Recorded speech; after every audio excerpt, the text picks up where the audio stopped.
অনেক দিন পর আজকে মনে হলো একটু পাস্তা বানাই। তো সাম্যকে জিজ্ঞেস করলাম, পাস্তা খাবি আজকে রাত্রেবেলা? তো সাম্য বললো, হ্যাঁ বানাও, খাবো। পাস্তাটা আমি সেদ্ধ করে নিয়েছি নুন দিয়ে, আর এর সঙ্গে এইটা সুইট কর্নটাও একটু ভাপিয়ে নিয়েছি। এটা হচ্ছে মাশরুম, পেঁয়াজ, তারপরে ক্যাপসিকাম, ব্রোকলি আর পেঁয়াজ, রসুন। কড়াই দিয়ে নিয়েছি বাটার, যে ইয়েটা দিয়ে দিলাম, রসুনটা দিয়ে দিলাম। তারপরে দিয়ে দিচ্ছি একটু রসুনটা ভাজে পেঁয়াজটা। এখানে আমি একটা পেস্ট বানিয়েছি ফুলকপি আর কাজু দিয়ে। একটু ভাজার পর মাশরুমটা দিয়ে দিচ্ছি। মাশরুমটা একটু সামান্য নেড়ে চেড়ে নুন দিয়ে দিলাম। এবার দিয়ে দিচ্ছি ব্রোকলিটা।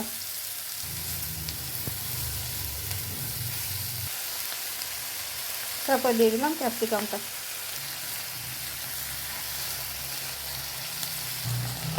এবার এটা ঢাকা দিয়ে একটু ভাজবো।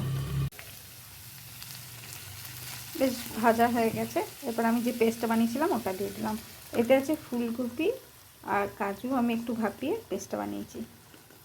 ফুটে উঠলো যখন, তখন আমি পাস্তাটা দিয়ে দিচ্ছি। গোলমরিচ, cheese, fresh cream, oregano,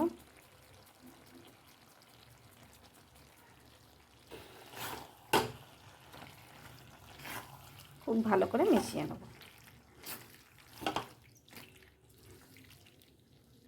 ready আমার পাস্তা।